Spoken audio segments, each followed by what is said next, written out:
ഇറാനിന്റെ supreme leader ആയത്തുള്ള ഖമീനി ഇദ്ദേഹം മരിച്ചു കഴിഞ്ഞതിന് ശേഷം ഇദ്ദേഹത്തിനെ കൊന്നതിന് ശേഷം നമ്മുടെ നാട്ടിൽ രണ്ട് വിഭാഗമായിട്ടുള്ള ആൾക്കാരാണുള്ളത്. ഒന്ന് ഇദ്ദേഹത്തിനെ സപ്പോർട്ട് ചെയ്യുന്ന ആളുകൾ, ഇദ്ദേഹത്തിനെ ഭയങ്കരമായിട്ട് ഹീറോ പരിവേഷത്തോടു കൂടി കാണുന്നത്.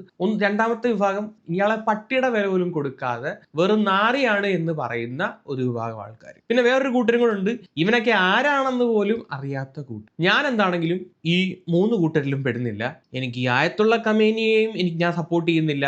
ഇനിയിപ്പം ഈ ഇസ്രായേലിനെയും അമേരിക്കയും ഞാൻ സപ്പോർട്ട് ചെയ്യുന്നില്ല. ഇവന്മാരെല്ലാം കിടന്ന് തമ്മിലടിക്കുമ്പോൾ ഒരു ഗുണവും ഒരു നാട്ടുകാർക്കും ഉണ്ടാവുന്നില്ല. ഇതിനകത്ത് ഗുണം ഉണ്ടാവുന്ന ഒരു രാജ്യം എനിക്ക് തോന്നുന്നു അമേരിക്ക മാത്രമാണ്. അതെന്താണെന്ന് ഞാൻ പിന്നെ പറഞ്ഞുതരാം. ബാക്കിയുള്ള ലോകരാജ്യങ്ങൾ മൊത്തം ഇവന്മാരുടെ ഈ തമ്മിലടി കാരണം പല രീതിയിലുള്ള ബുദ്ധിമുട്ടുകൾ അനുഭവിക്കുന്നുണ്ട്. ഇപ്പൊ ക്രൂഡ് ഓയിലിന്റെ വില കൂടിക്കഴിഞ്ഞാൽ അത് നമ്മളെ അടക്കമുള്ള ആളുകളെ അത് ബാധിക്കുന്നതാണ്. ഞാനിപ്പോൾ ഈ ഒരു വീഡിയോ ചെയ്യാനുള്ള റീസൺ എന്താണെന്ന് വെച്ച് കഴിഞ്ഞാൽ, ഇങ്ങനെ ഒരു വീഡിയോ കാണാനിടയായി ഗൈസ്. ആയത്തുള്ള ഖമീനിയുടെ ഫ്ലെക്സ് മരിച്ചതിന് ശേഷം കുറെ പിള്ളേർ ഇങ്ങനെ കൊണ്ടുവന്ന് ചാർത്തുന്നു. വലിയ കഷ്ടപ്പെട്ട് അവന്മാര് ചെയ്യുന്ന പരിപാടിയാണ് ഇത്. കേരളത്തിലാണ് കേട്ടോ, നമ്മുടെ കേരളത്തിലാണ്. വലിയ എന്തോ വീരപുരുഷൻ മരിച്ച പോലാണ്. ഞാനൊന്നും ഈ നാറി ഒരു തരത്തിലും ഞാൻ റെസ്പെക്ട് ചെയ്തില്ല. അത് വേറെ കാര്യം. എന്തോ ആയിക്കോട്ടെ, ഏത് രീതിയിലും ആയിക്കോട്ടെ, ഒരു തരത്തിലും ഇവനെയൊന്നും ഞാൻ ഒരു ഹീറോ അല്ല, വില്ലനായിട്ട് പോലും കണക്കാക്കത്തില്ല. അത്തരം വില്ലന്മാർക്ക് പോലും ഒരു ക്വാളിറ്റി ഉണ്ടെന്ന് വിചാരിക്കുന്ന ഒരുത്തനാണ്. ആ ഒരു ക്വാളിറ്റി പോലും ഇല്ലാത്തൊരു വ്യക്തിയായിട്ട് ഞാൻ ഇങ്ങനെ കാണത്തുള്ളൂ. കാര്യം എന്ന് വെച്ചാൽ ഇങ്ങനെയൊക്കെ ചെയ്ത് കൂട്ടിയിട്ടുള്ള കാര്യങ്ങൾ എനിക്ക് ഈ യൂട്യൂബിനകത്ത് വന്നിട്ട് പറയാൻ പറ്റില്ല. വല്ല കമ്മ്യൂണിറ്റി ഗൈഡ്ലൈൻ സ്ട്രൈക്ക് വരും. പിള്ളേരെ പോലും വെറുതെ വിടാത്ത അത്രയുള്ള നാറി പരിപാടികളൊക്കെയാണ് ഇവനവിടെ കിടന്ന് കാട്ടിക്കൂട്ടിയത്. അതുകൊണ്ടാണ് ഇറാനിയൻ ജനത ഇങ്ങനെയൊക്കെ മരിച്ച സമയത്ത് അവിടെയുള്ള പെൺകുട്ടികൾ, അവിടെയുള്ള സ്ത്രീകൾ വന്നിട്ട് കൈകൊട്ടി ആഹ്ലാദിക്കുന്നത്. ഇന്ത്യയിൽ മാത്രം ഇത്രയും കരച്ചില്ല ഇങ്ങനെ മരിച്ച സമയത്ത്. എന്തിനാണ് ഇന്ത്യക്കാർ ഇങ്ങനെ നടന്ന് കരയുന്നത് എനിക്ക് മനസ്സിലാവുന്നില്ല. സീരിയസ്ലി ഏതെങ്കിലും ഒരു പ്രത്യേക മതത്തോടുള്ള താല്പര്യം കൊണ്ടാണോ ആവോ, എന്താണെന്ന് അറിയത്തില്ല. ഇങ്ങനെ നടന്ന് കരേണ്ട ആവശ്യമില്ല. ഇങ്ങനെ ചെയ്തു കൂട്ടിയ കാര്യങ്ങൾ അറിയാത്ത ഇവന്മാർക്ക് പോലും അറിയത്തില്ലെന്ന് തോന്നുന്നു ഇങ്ങനെ എന്തൊക്കെയാണ് ചെയ്തു വെച്ചിട്ടുള്ളതെന്ന്. എടാ, അറിയത്തില്ലെങ്കിൽ ഏതെങ്കിലും അറിയാവുന്നിടത്ത് ചോദിച്ചു മനസ്സിലാക്കടാ. സ്വന്തം ജനങ്ങളെ ദ്രോഹിച്ച വ്യക്തിയാണ്. സീരിയസ്ലി ഞാൻ ഇങ്ങനെ എതിർത്ത് പറയുന്നത് പറഞ്ഞിട്ട് എന്നെ പിടിച്ച് ഇസ്രായേലിന്റെ അമേരിക്കയുടെ അടിമയൊന്നും ആക്കരുത്. അവന്മാരും വെറും നാരുകൾ തന്നെ. അത് പറയാതിരിക്കാൻ വയ്യ.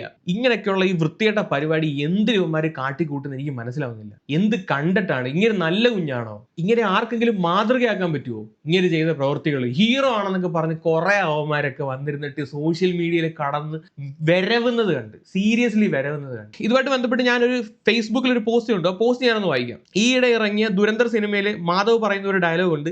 ഇന്ത്യയിൽ ഏറ്റവും വലിയ ശത്രുക്കൾ അതിർത്തിക്ക് അപ്പുറമല്ല, ഇന്ത്യക്കുള്ളിൽ തന്നെയാണ്. പാകിസ്ഥാൻ പോലും രണ്ടാമതേ വരുമെന്ന്. അത് സത്യമാണെന്ന് തോന്നിപ്പോകും ചിലർ റോഡിൽ സോഷ്യൽ മീഡിയയിലെ പ്രകടനം കണ്ടാൽ. ഇന്ത്യയിലെ ഏതെങ്കിലും ആർമി ജവാന്മാരുടെ ഫോട്ടോയ്ക്ക് മുൻപിൽ ഇവന്മാർ ഇങ്ങനെ കണ്ടിട്ടുണ്ടോ? പോട്ടെ, രക്തസാക്ഷികളായിട്ടുള്ള മലയാളി ഉൾപ്പെടെയുള്ള പട്ടാളക്കാരുടെ പടം വെക്കാൻ ഇവന്മാരെ കണ്ടിട്ടുണ്ടോ? അബ്ദുൽ കലാം സാറിന്റെയോ രത്തൻ ടാറ്റയുടെ ഫോട്ടോ സ്റ്റാറ്റസ് എങ്കിലും വെച്ച് കണ്ടിട്ടുണ്ടോ? ഇങ്ങനെയുള്ള തരത്തിലുള്ള ഒരു പോസ്റ്റ് കണ്ടു. സത്യമായിട്ടുള്ള കാര്യമാണ്. നമ്മുടെ നാട്ടിൽ എത്ര ഹീറോസ് ഉണ്ട് നമുക്ക് വേണ്ടി മരിച്ചിട്ടുള്ളത്. അവരുടെ എത്ര ഫോട്ടോസ് വെച്ച് നമ്മൾ കണ്ടിട്ടുണ്ട്. ഏതോ ഒരു നാട്ടിൽ കണ്ട തോന്നിയാസങ്ങളെല്ലാം കാട്ടി കൂട്ടിയിട്ട് അമേരിക്ക നെഞ്ചത്തിട്ട് ബോംബിട്ട് പൊട്ടിച്ച് ചത്തപ്പ അവനെ ചൊല്ലി അവന്റെ പേര് പറഞ്ഞ് ഫ്ലെക്സ് വെക്കാനും കരയാൻ വേണ്ടിയിട്ട് ഇങ്ങനെ കുറെ എണ്ണം. കഴിഞ്ഞ ദിവസം സീക്രട്ട് ഏജന്റിന്റെ ഒരു വീഡിയോ പാൻ ഇന്ത്യൻ ലെവൽ വൈറലായിട്ടുണ്ടായിരുന്നു. അത് പുള്ളി സർക്കാസ്റ്റിക് ആയിട്ട് പറയുന്നതെങ്കിലും പുള്ളി പറയുന്ന കാര്യം കറക്റ്റാണ്. ഇവന്മാരെല്ലാം കൂടെ വല്ല ഫ്ലൈറ്റ് മേടിച്ച് ഇറാനിലോട്ട് പറഞ്ഞു അവിടെ പോയി കിടന്ന് അടിക്കട്ടെങ്കിൽ ഇത്രയ്ക്ക് ദണ്ണമാണെങ്കിൽ. എടാ, നീയൊക്കെ മനസ്സിലാക്കേണ്ട ഒരു കാര്യമുണ്ട്. ഇവന്മാർ എങ്ങോട്ടാണ്? അമേരിക്കയും ഇസ്രായേലും തമ്മിലാണ് പ്രശ്നമെങ്കിൽ ഇവന്മാർ മൊത്തം ഡ്രോണും മിസൈലും ഇടുന്ന എങ്ങോട്ടൊക്കെയാണ്? ഈ Saudi Arabia, Kuwait, Abu Dhabi, Oman ഇങ്ങനെയുള്ള സ്ഥലങ്ങളിലോട്ടാണ് അമേരിക്കയുടെ ബേസ് ഉണ്ടെന്നും പറഞ്ഞിട്ട്. ഇവിടെയുള്ള സ്ഥലങ്ങളിൽ ഏറ്റവും കൂടുതലുള്ളത് ആരാണ്? മലയാളികളാണ്. നിന്റെയൊക്കെ കുടുംബക്കാരും നാട്ടുകാരും ഒക്കെയാണ് അവിടെ ഉള്ളത്. അവന്മാർ അങ്ങോട്ടാണ് പൊട്ടിക്കുന്നതെങ്കിൽ ഇൻഡയറക്ട്ലി ഈ നമ്മുടെ നാട്ടുകാർ കൂടെ ദോഷം ചെയ്യുന്ന കാര്യങ്ങളാണ്. ആ പൊട്ടിക്കലിനെയാണോ നീയൊക്കെ ഇരുന്ന് ഭയങ്കരമായിട്ട് പ്രോത്സാഹിപ്പിക്കുന്നത്? ഖമീനിയെ കൊന്നതിന് തിരിച്ചടിക്കണം എന്നൊക്കെ പറഞ്ഞിട്ട്. അമേരിക്കക്കും ഒരു ചുക്കും സംഭവിക്കാൻ പോകുന്നില്ല. അമേരിക്ക സേഫാണ്. അവന്മാരാണ് ഈ കാര്യത്തിൽ ഏറ്റവും കൂടുതൽ ലാഭം ഉണ്ടാക്കുന്നത്. അതെങ്ങനെയാണെന്ന് ഞാൻ പറഞ്ഞുതരാം. ഏറ്റവും കൂടുതൽ ആയുധ കച്ചവടം നടത്തുന്ന ഒരു രാജ്യമാണ് അമേരിക്ക. റഷ്യയും ഉണ്ട്. പക്ഷെ എൻ്റെ അറിവിൽ അമേരിക്കയാണ് ഏറ്റവും ഹയസ്റ്റ് ആയിട്ട് നിൽക്കുന്നത്. ഈ സൗദി അറേബ്യ അല്ലെങ്കിൽ ഈ അറബ് കൺട്രീസിന് ഏറ്റവും കൂടുതൽ ആയുധങ്ങൾ സപ്ലൈ ചെയ്തുകൊണ്ടിരിക്കുന്നത് അമേരിക്ക തന്നെയാണ്. ഇവന്മാര് ഈ ഇറാൻ ഇപ്പൊ ചെയ്തുകൊണ്ടിരിക്കുന്ന പരിപാടി എന്താന്ന് വെച്ച് കഴിഞ്ഞാൽ, വളരെ വിലക്കുറവുള്ള ഡ്രോൺസ് അല്ലെങ്കിൽ മിസൈൽസ് ഈ പറയുന്ന സൗദി അറേബ്യയുടെ ഒക്കെ നെഞ്ചത്തോട്ട് അങ്ങ് വിട്ടുകൊടുക്കും. ഈ ഡ്രോൺസ് ഇവിടുന്ന് വരുന്ന സമയത്ത് അവന്മാർ അവിടുത്തെ ഇന്റർസെപ്റ്റർ മിസൈൽസ് വെച്ചിട്ട് ഇതിനെ പൊട്ടിക്കും. ഇതാണ് ഇവിടെ നടക്കുന്നത്. ഈ സൗദി അറേബ്യയിലേക്ക് ഇരിക്കുന്ന മിസൈൽ, ഒരു ഇന്റർസെപ്റ്റർ മിസൈലിന്റെ ഏകദേശ വില എത്രയാണെന്ന് വെച്ച് കഴിഞ്ഞാൽ $1 മില്യൺ തൊട്ട് $30 മില്യൺ വരെ ഇന്റർസെപ്റ്റർ മിസൈൽസ് ആണ്. ഡേവിഡ് സ്ലിങ്സ് എന്ന് പറയുന്ന മിസൈൽ ഉണ്ട്, അതിന് 1 മില്യൺ ആണ് അറൗണ്ട് അതിന്റെ റേറ്റ് എന്ന് പറയുന്നത്. 1 മില്യൺ എന്ന് പറയുമ്പോഴത്തേക്ക് ഇന്ത്യൻ റുപ്പിയിലോട്ട് കൺവേർട്ട് ചെയ്യുവാണെങ്കിൽ ഒരു ഷോട്ടിന് 9.2 crore റുപ്പി, ഒരു ഷോട്ടിന് ഒരു മിസൈലിനെ പൊട്ടിക്കാൻ വേണ്ടി 9 കോടി രൂപ. അതുപോലെ തന്നെ പാട്രിയോട്ട് മിസൈൽസ് ഉണ്ട്, അത് 3 to 4 മില്യൺ ആണ്. ഇന്ത്യൻ റുപ്പിയിലോട്ട് കൺവേർട്ട് ചെയ്യുമ്പോഴത്തേക്ക് 27 തൊട്ട് 37 കോടി വരെ. പിന്നെ അതിനേക്കാൾ കൂടുതലുണ്ട്, ആരോ 3 ഇന്റർസെപ്റ്റേഴ്സ് എന്ന് പറയുന്ന സാധനം ഉണ്ട്, അത് $30 മില്യൺ ആണ്. ഇന്ത്യയിലോട്ട് കൺവേർട്ട് ചെയ്യുമ്പോഴത്തേക്ക് അപ്രോക്സിമേറ്റ്ലി 275 കോടി. ഈ സാധനങ്ങൾ വെച്ചിട്ടാണ് അവന്മാരുടെ ഡ്രോൺസിനെയും മിസൈൽസിനെയും ഇവന്മാർ ഇന്റർസെപ്റ്റ് ചെയ്യുന്നത്. അവന്മാർ അയക്കുന്ന ഡ്രോൺസ് എന്ന് പറഞ്ഞാൽ വളരെ ചീപ്പാണ്. 20 തൊട്ട് 30 ലക്ഷം രൂപ വരെയുള്ള സാധനങ്ങളാണ്. ഈ 30 ലക്ഷത്തിന്റെ സാധനത്തിനാണ് 9 കോടി കൊടുത്ത്, അല്ലെങ്കിൽ 20, 30, 250 കോടി കൊടുത്തിട്ട് ഇവന്മാർ പൊട്ടിക്കുന്നത്. അന്നേരം ഫിനാൻഷ്യലി നഷ്ടം ആർക്കാണ്? ഈ രാജ്യത്തിനാണ്. ഒരു 10 ഡ്രോൺ അയക്കുമ്പോഴത്തേക്ക് എത്ര കോടി രൂപയാണ് നഷ്ടപ്പെടുന്നത്? ഒരു സിമ്പിൾ കണക്ക് ഞാൻ പറഞ്ഞുതരാം. കുറച്ച് നാൾക്ക് മുമ്പ് ഇന്ത്യ പാകിസ്ഥാൻ യുദ്ധം നടന്ന സമയത്ത് ഈ പാകിസ്ഥാന്റെ ഡ്രോൺസിനെയൊക്കെ ഇന്ത്യക്കാർ തല്ലി പൊട്ടിച്ചു, അല്ലെങ്കിൽ അവന്മാർ അയക്കുന്ന എല്ലാത്തിനെയും നമ്മൾ പൊട്ടിച്ചു എന്നൊക്കെ പറഞ്ഞ് നമ്മൾ ഭയങ്കര ആഹ്ലാദിക്കുന്നുണ്ടല്ലോ. ഇന്ത്യ യൂസ് ചെയ്യുന്ന S-400 ആണ്, S-400 ട്രയംസ്. ഇന്ത്യയിൽ അതിന്റെ പേര് സുദർശന ചക്ര. അതിന്റെ ഒരു ഷോട്ടിന്റെ വില എന്ന് പറഞ്ഞു കഴിഞ്ഞാൽ ഓൾമോസ്റ്റ് 2.5 to 8.3 crore ആണ് ഒരു ഷോട്ടിന്റെ വില. ലോങ് റേഞ്ച് വെർഷൻ ആണെങ്കിൽ 8 തൊട്ട് 16 കോടി വരെ പോകും ഈ സാധനത്തിന്റെ വില. അപ്പൊ നമ്മൾ അവന്മാര് വരുന്നത് പൊട്ടിക്കുന്നു പറയുമ്പോഴത്തേക്ക് ഒരൊറ്റ പൊട്ടിക്കൽ ഇത്ര കോടി രൂപയാണ് പോകുന്നത്. അപ്രോക്സിമേറ്റ്ലി ഒരു 10 കോടി വെച്ച് ഒരു ഷോട്ടിന് എടുത്തു കഴിഞ്ഞാൽ 10 എണ്ണം വിറ്റ് 10 എണ്ണം അവന്മാർ ഇങ്ങോട്ട് 10 മിസൈൽ നമ്മൾ ഇന്റർസെപ്റ്റ് ചെയ്യുമ്പോഴത്തേക്ക് 100 കോടി രൂപ. ഒന്ന് ആലോചിച്ച് നോക്ക്. ഇതൊരു യുദ്ധതന്ത്രമാണ്. ഫിനാൻഷ്യലി ആ ഒരു രാജ്യത്തെ തളർത്തുക എന്നുള്ള തന്ത്രമാണ്. സീരിയസ്ലി ആ ഒരു പരിപാടി തന്നെയാണ് ഇറാൻ ഇപ്പൊ യൂസ് ചെയ്തുകൊണ്ടിരിക്കുന്നത്. ഇവിടെ ഫിനാൻഷ്യലി തളർന്നുകൊണ്ടിരിക്കുന്നവരാണ് നമ്മുടെ നാട്ടുകാർ ജോലി ചെയ്യുന്ന സ്ഥലങ്ങളാണ്. കേരളത്തിലാണ് ഏറ്റവും കൂടുതൽ ഈ അറബ് കൺട്രീസ് എന്നുള്ള പൈസ വരുന്നത്. ബാക്കിയുള്ള സംസ്ഥാനത്തിലൊന്നും അത്രയും പോകുന്നില്ല. ഇങ്ങനെയുള്ള ഇന്റർസെപ്റ്റർ മിസൈൽസ് അവന്മാരുടെ കയ്യിൽ തീരാതെ വരുമ്പോഴത്തേക്ക് ഇത് പിന്നെ മേടിക്കുന്നത് ആരുടെ കയ്യിൽ നിന്നാണ്? അമേരിക്കയുടെ കയ്യിൽ നിന്നാണ്. അവന്മാർ അവിടെ നിന്ന് ഈ ആയുധ കച്ചവടങ്ങൾ നടത്തി അവന്മാരും കുറെ ലാഭം ഉണ്ടാക്കും. അതിനകത്ത് ഏറ്റവും കൂടുതൽ ഫിനാൻഷ്യലി പൈസ കിട്ടുന്ന രാജ്യം അമേരിക്കയാണ്. അവന്മാരുടെ ആയുധ കച്ചവടം നല്ല അടിപൊളിയായിട്ട് നടക്കും. റഷ്യയും ഉണ്ടാക്കുന്നുണ്ട്. ഇതിനകത്ത് ഏറ്റവും വലിയ കോമഡി എന്താണെന്ന് വെച്ച് കഴിഞ്ഞാൽ നമ്മുടെ ഇസ്രയേൽ ഡെവലപ്പ് ചെയ്തിട്ടുള്ള ഒരു അയൺ ബീം ലേസർ സംവിധാനമുണ്ട്. ഈ ചെറിയ ഡ്രോൺസിനെയും ചെറിയ റോക്കറ്റ്സിനെയൊക്കെ ഈ സാധനം വെച്ചിട്ട് ഇവന്മാർ പൊട്ടിച്ചു കളയും. ശക്തമായിട്ടുള്ള ഹൈ എനർജി ലേസർ ബീംസ് അടിച്ചിട്ടാണ് ഇതിനെ പൊട്ടിക്കുന്നത്. ഇത് അമേരിക്കയുടെ കയ്യിൽ ഇസ്രയേലിന്റെ കയ്യിലൊക്കെ ഉണ്ട്. ഇത് ഇവന്മാർ വിൽക്കത്തില്ലെന്ന് തോന്നുന്നു സീരിയസ്ലി. കാര്യം ഇത് വെച്ചിട്ട് ഇന്റർസെപ്റ്റ് ചെയ്യുന്ന അങ്ങനെ കണ്ടിട്ടില്ല. ഇതിന്റെ ഏറ്റവും വലിയ ഗുണം എന്താണെന്ന് വെച്ച് കഴിഞ്ഞാൽ ഇതിന്റെ ഒരൊറ്റ ഷോട്ടിന് $2 തൊട്ട് $10 വരെ ആവത്തുള്ളൂ അതിന്റെ കോസ്റ്റ്. $10 എന്ന് പറയുമ്പോഴത്തേക്ക് $1 9.2 into 10 920 രൂപ ഒരു ഡ്രോണിന് അല്ലെങ്കിൽ റോക്കറ്റിനെയൊക്കെ പൊട്ടിക്കാൻ വേണ്ടിയിട്ട് അവന്മാരുടെ കയ്യിരിക്കുന്ന സാധനത്തിന് ഇത്ര ആവത്തുള്ളൂ. പക്ഷെ ബാക്കിയുള്ളവർക്ക് വിൽക്കുന്ന ഐറ്റംസിന് കോടിക്കണക്കിന് രൂപ. 920 രൂപയുടെ കിടക്കുന്നു, 9.2 കോടിയോടെ കിടക്കുന്നു. അതാണ് ഇവന്മാരുടെ കളി. അപ്പൊ എനിക്കിതൊക്കെ പറയാനുള്ളൂ. ഇപ്പൊ ഇറാനെ സപ്പോർട്ട് ചെയ്യുന്നതാണെങ്കിൽ അൽഖമേനിയുടെ പേരിൽ ഫ്ലെക്സോ ഇനി അമ്പലം പണിയോ അല്ലെങ്കിൽ പള്ളി പണിയോ എന്ത് ചെയ്തു കഴിഞ്ഞാലും ഇതൊക്കെ നമ്മുടെ നാട്ടുകാരെ കൂടെ അല്ലെങ്കിൽ നമ്മളെ കൂടെ അഫക്ട് ചെയ്യുന്നതാണെന്ന് നീയൊക്കെ മനസ്സിലാക്കുക. കേരളത്തിലെ എല്ലാ കുടുംബത്തിലും കാണും ഗൾഫിൽ വർക്ക് ചെയ്യുന്ന ഏതെങ്കിലും ഒരു വ്യക്തി. നീയൊക്കെ ഇവിടെ കടന്ന് ഇറാനെ സപ്പോർട്ട് ചെയ്യുന്ന സമയത്ത് ഈ പറയുന്ന നമ്മുടെ ആളുകൾക്കെതിരെയും കൂടാണ് നീയൊക്കെ പ്രവർത്തിക്കുന്നത് മനസ്സിലാക്കുക. ഇത് ചുമ്മാതാണോ ഈ നോർത്ത് ഇന്ത്യൻ ടീംസ് ഈ ഓരോന്ന് പടച്ചു വിടുന്നത്? കേരള സ്റ്റോറി എന്നൊക്കെ പറഞ്ഞിട്ട് സിനിമ പടച്ചു വിടുന്നത്. അവന്മാർക്ക് അവരാധിക്കാൻ വേണ്ടിയിട്ടുള്ള എല്ലാ സാധനങ്ങളും ഇവന്മാർ തന്നെ ഇട്ടുകൊടുക്കും. ഇവിടെ ഭയങ്കര മതസൗഹാർദ്ദമാണ്, അങ്ങനെയാണ് ഇങ്ങനെയാണെന്നൊക്കെ നമ്മളിവിടെ കിടന്ന് പറയുന്നെങ്കിലും ചില അവന്മാരുടെ മനസ്സിൽ ഇതല്ല, അതിന്റെ അപ്പുറം വിഷങ്ങളുണ്ട്. കഴിഞ്ഞ ദിവസം മറ്റേ ആറ്റുകാൽ പൊങ്കാല നടന്ന സമയത്ത് പള്ളിയിലും മസ്ജിദിലും ഒക്കെ പൊങ്കാലയ്ക്ക് വരുന്ന അമ്മമാരെ സഹായിക്കാൻ വേണ്ടിയിട്ട് അവർ ഷെൽട്ടർ ഒരുക്കുകയും അവർക്ക് വെള്ളം കൊടുക്കുകയും ആഹാരം കൊടുക്കുന്നൊക്കെ വീഡിയോസ് നമ്മൾ ഒരുപാട് കണ്ടതാണ്. അത് കഴിഞ്ഞ് ഇൻസ്റ്റ കൊണ്ട് തുറന്നപ്പോഴത്തേക്ക് ബിഗ് ബോസിന് റനീഷ് ഒരു വീഡിയോ ഇട്ടേക്കുന്നു. ആ വീഡിയോ ഞാൻ അവസാനം കൊടുത്തേക്കാം, കണ്ടിരുന്നാൽ മതി. ഈ പുള്ളിക്കാരത്തി ഈ ആറ്റുകാൽ പൊങ്കാലയിൽ പങ്കെടുത്തിട്ടുണ്ടായിരുന്നു. പുള്ളിക്കാരത്തി ഒരു മുസ്ലിമാണ്. പുള്ളിക്കാരത്തി ഒരു മുസ്ലിം ആയതിന്റെ പേരിൽ ഈ പെണ്ണിനെ വിമർശിച്ചുകൊണ്ട് ആളുകൾ വന്നേക്കാണ്. ഇതാണോ റിയൽ കേരള സ്റ്റോറി? നമ്മൾ ഒരു സൈഡിൽ കേരള സ്റ്റോറി ഇതാണെന്ന് പറഞ്ഞു ഭയങ്കരമായിട്ട് അഭിമാനം കൊള്ളുന്ന സമയത്ത് മറ്റൊരു സൈഡിലെ കുറെ ആളുകൾ ഇതാണ് ചെയ്തുകൊണ്ടിരിക്കുന്നത്. ഒരു മുസ്ലിം ആയിട്ടുള്ള സ്ത്രീ പോയി ആറ്റുകാൽ പൊങ്കാല ഇട്ടപ്പോൾ അവളെ പൊങ്കാല എടുത്തു. ഇതാ പറഞ്ഞത്, ഈ നോർത്ത് ഇന്ത്യൻ കഴുതകൾക്ക് അവന്മാർക്ക് പറഞ്ഞു തിരിക്കാനുള്ള കാര്യങ്ങൾ നമ്മൾ തന്നെ ഇവിടെ ഉണ്ടാക്കി കൊടുക്കും. ഈ ആയത്തുള്ള കമേനിയുടെ ഈ ഫ്ലെക്സും പൊക്കി പിടിച്ചോണ്ടിരിക്കുന്ന അവന്മാരവിടെ ആഘോഷിക്കും. ആണ്ട കേരളത്തിൽ നടക്കുന്നതാണ് റിയൽ കേരള സ്റ്റോറീസ് ആണ്. സോ കൂടുതലൊന്നും എനിക്ക് പറയാനില്ല ഗൈസ്. സപ്പോർട്ട് ചെയ്യുന്നവരൊക്കെ സപ്പോർട്ട് ചെയ്യും. ഈ സപ്പോർട്ട് ചെയ്യുന്നതിന് മുമ്പ് ആരാണ് ഇദ്ദേഹം എന്നല്ലെങ്കിൽ ഇങ്ങനെ എന്തൊക്കെ കന്നന്തരിവാണ് കാണിച്ചു വെച്ചേക്കുന്നതും കൂടെ ഒന്ന് അറിഞ്ഞിട്ട് സപ്പോർട്ട് ചെയ്യാൻ നന്നായിരിക്കും. ഈ യുദ്ധത്തിനകത്ത് ഇസ്രായേൽ ആയിക്കോട്ടെ, അമേരിക്ക ആയിക്കോട്ടെ, ഇറാൻ ആയിക്കോട്ടെ, ഇവന്മാര് എല്ലാണ്ണവും വെറും മാറിയ പരിപാടികളാണ് കാണിച്ചുകൊണ്ടിരിക്കുന്നത്. എല്ലാവരുടെയും സൈഡിൽ തെറ്റുണ്ട്. എല്ലാവരും മനുഷ്യാവകാശ ലംഘനം നടത്തിയിട്ടുള്ള ആൾക്കാരാണ്. ഇറാനിലെ സ്കൂളിലേക്ക് മിസൈൽ ഇട്ട് അവിടെയുള്ള കുട്ടികളെ കൊല്ലാൻ ഈ അമേരിക്കയ്ക്ക് ഒരു രീതിയിലും അധികാരമില്ല. പ്യുവർ മനുഷ്യാവകാശ ലംഘനമാണ്. അതുപോലെ തന്നെ ഇറാൻ ഇപ്പൊ കാണിച്ചുകൊണ്ടിരിക്കുന്നതും വെറും മറ്റെടുത്ത പരിപാടിയാണ്. അവന്മാരുടെ ഡിഫൻസ് മിനിസ്റ്റർ ഈ അടുത്തിറങ്ങി വന്ന് പറഞ്ഞതാണ്, ഞങ്ങളുടെ ഡിഫൻസ് സിസ്റ്റം പല സ്ഥലങ്ങളിലായിട്ട് സ്കാറ്റർ ചെയ്ത് കിടക്കുകയാണ്, ഞങ്ങൾക്ക് അതിനകത്ത് കൺട്രോൾസ് ഇല്ല. നമ്മൾ നേരത്തെ കുറച്ച് കാര്യങ്ങൾ കൊടുത്തിട്ടുണ്ട്, അവിടെയുള്ള ആൾക്കാർ അവർക്ക് തോന്നിയതുപോലെ അങ്ങ് ഈ പറയുന്ന ഡ്രോൺസ് ഒക്കെ അങ്ങ് വിടുകയാണ്, അതിനകത്ത് ഞങ്ങൾക്ക് കൺട്രോൾ ഇല്ല എന്നുള്ള തരത്തിലാണ് ഇറാൻ വന്നിട്ട് പറയുന്നത്. സോ കൂടുതലൊന്നും പറയുന്നില്ല ഗൈസ്, വേറെ വീഡിയോ. അപ്പൊ ശരി, ഹലോ.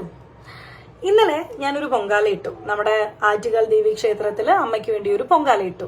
അപ്പൊ പൊങ്കാലയ്ക്ക് ഇഷ്ടം പോലെ ആൾക്കാർ വന്നിട്ടുണ്ടായിരുന്നു കേട്ടോ, ഭയങ്കര തിരക്കായിരുന്നു.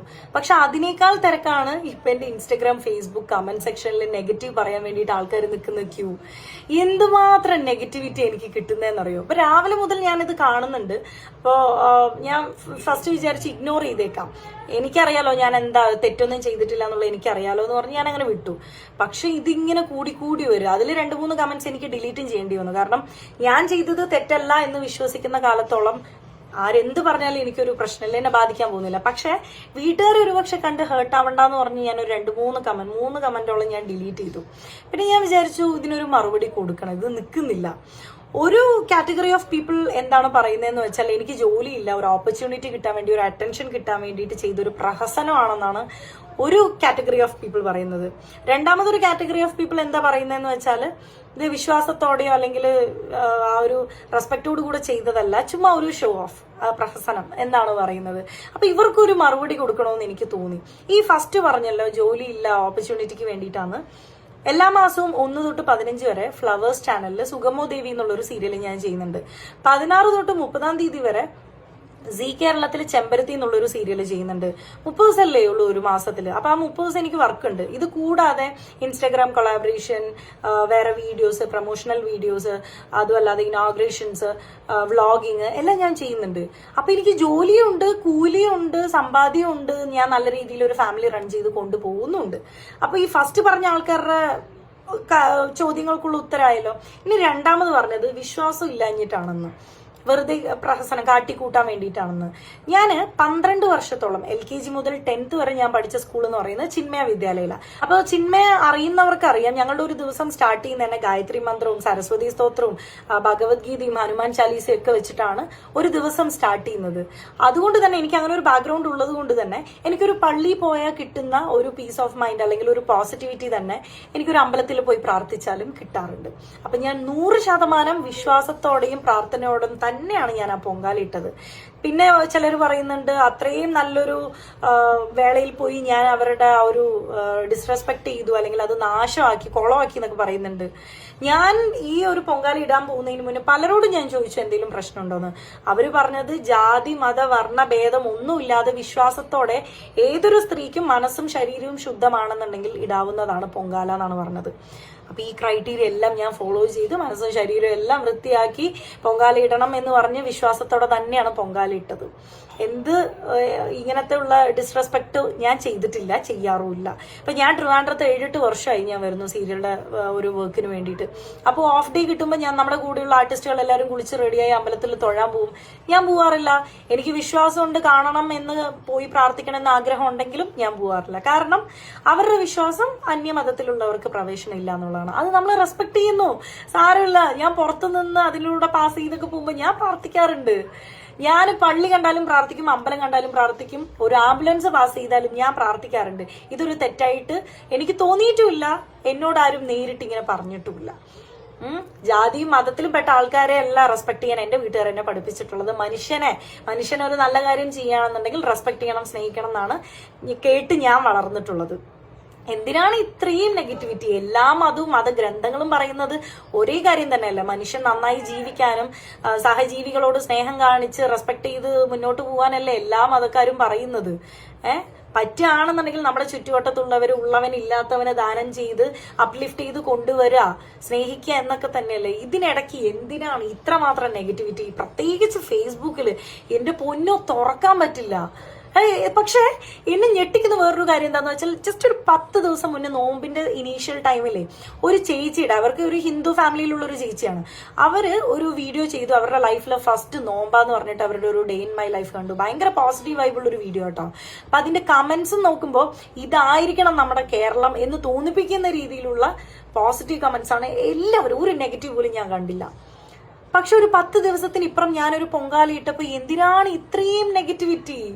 ഒരാളെ കുത്തി നോവിക്കാനോ മോഷ്ടിക്കാനോ കുത്തിപ്പറിക്കാനോ ഒന്നും ഞാൻ നിന്നിട്ടില്ല. എന്തിനാണ് ഇത്? 2026 ആൾക്കാർ പല വിധത്തിലായിരിക്കും, പല വിധത്തിലുള്ള ഐഡിയോളജി ആയിരിക്കും, വിശ്വാസമായിരിക്കും. മറ്റുള്ള സംസ്കാരങ്ങൾ അക്സെപ്റ്റ് ചെയ്യുന്നത് തെറ്റാണെന്ന് ഞാൻ ഇതുവരെ കേട്ടിട്ടില്ല. എന്റെ വീട്ടുകാർ അങ്ങനെ പറഞ്ഞിട്ടില്ല. എല്ലാരെയും റെസ്പെക്ട് ചെയ്യണം, എല്ലാരെയും സ്നേഹിക്കണം. ഇത് നമ്മുടെ ജീവിതമല്ലേ. അങ്ങനെ ഇപ്പൊ എന്തെങ്കിലും തെറ്റ് ചെയ്തിട്ടുണ്ടെങ്കിൽ അതിൽ ഞാനും ദൈവവും തമ്മിലായിക്കോട്ടെ, അത് നമ്മളും ദൈവവും തമ്മിലുള്ള ഒരു കോൺട്രാക്ട് അല്ലേ. നിങ്ങൾ എന്തിനാണ് ഇത്രത്തോളം വിഷമിക്കുന്ന, കരയുന്ന എന്തിനാ? നമുക്ക് അറിഞ്ഞൂടെ? എന്തെങ്കിലും തെറ്റായിട്ടാലും നല്ലത് ചെയ്താലും അത് നമുക്കല്ലേ ബൂമറാങ് പോലെ തിരിച്ചു വരുന്നേ. അതുകൊണ്ട് സ്റ്റോപ്പ് സ്പ്രെഡിങ് നെഗറ്റിവിറ്റി. ആൾക്കാർ ജീവിക്കട്ടെ, ജീവിക്കാൻ അനുവദിക്കൂ. നിങ്ങൾ നിങ്ങളുടെ ഇഷ്ടത്തിന് നിങ്ങളുടെ ലൈഫ് ജീവിക്കൂ. ഒരൊറ്റ ജീവിതമേ ഉള്ളൂ എന്നാണ് ഞാൻ വിശ്വസിക്കുന്നത്. അത് നമുക്ക് ഇഷ്ടമുള്ളത് മറ്റുള്ളവരെ ഹേർട്ട് ചെയ്യാതെ, സങ്കടപ്പെടുത്താതെ നല്ല രീതിക്ക് ജീവിച്ചാൽ തന്നെ ആ ജീവിതം നല്ലതായി. ഇപ്പൊ കേരളം തന്നെ എന്തോരം കാര്യങ്ങളെയാണ് വിറ്റ്നസ് ചെയ്തിട്ടുള്ളത്. മഹാമാരി, പ്രളയം, പിന്നെ മണ്ണിടിച്ചിൽ, അങ്ങനെ എന്തോരം ദുരന്തങ്ങളാണ് ഫേസ് ചെയ്തിട്ടുള്ളത്. അപ്പോഴൊക്കെ മനുഷ്യന്മാരെ ഒറ്റക്കെട്ടായിട്ടല്ലേ നിന്നത്? രക്ഷിച്ചതും ഹെൽപ്പ് ചെയ്തതൊക്കെ ജാതി ഏതാ മതം ഏതാ നോക്കിയിട്ടാണോ? പിന്നെ എന്തിനാണ് ഒരു പൊങ്കാലി ഇടുമ്പോഴത്തേക്കും ഇത്രയും ഭൂകമ്പം എന്തിനാ? അപ്പോ ഇത് പറയണമെന്നുണ്ടായിരുന്നു. ഇനി ഇതൊക്കെ കേട്ടിട്ടും നിങ്ങൾക്ക് നെഗറ്റീവ് പറയണമെന്നുണ്ടെങ്കിൽ അല്ലാ, ഞാൻ ആളല്ലപ്പാ, നിങ്ങൾ എന്താന്ന് വെച്ചാൽ ചെയ്തോ, അത് കുഴപ്പമില്ല. അത് നിങ്ങളും നിങ്ങളുടെ കർമ്മയും ആയിക്കോട്ടെ. അതും ബൂമറാങ് പോലെ നിങ്ങളെ നെഗറ്റീവ് പറഞ്ഞാൽ നിങ്ങൾക്ക് തന്നെ വരും. എന്തായാലും അത്രേ ഉള്ളൂ. ഇതിനിടയ്ക്ക് സപ്പോർട്ട് ചെയ്യുന്ന ഒരു കൂട്ടം ആൾക്കാരുണ്ട് കേട്ടോ, കൂടുതലും യങ്സ്റ്റേഴ്സ് ആണ്. അവർക്ക് thank you so much. Accept ചെയ്യുന്നുണ്ടല്ലോ, അത് അക്സെപ്റ്റ് ചെയ്യണം. കാരണം ഇനിയുള്ള ജനറേഷൻ എങ്ങനെയാണ്, അവർക്ക് സേഫ് ആയിട്ടുള്ള ഒരു അറ്റ്മോസ്ഫിയർ ഉണ്ടാക്കുകയല്ലേ വേണ്ടത്. അത്രേ ഉള്ളൂ, പറയാനുള്ളത് പറഞ്ഞു. Thank you, by.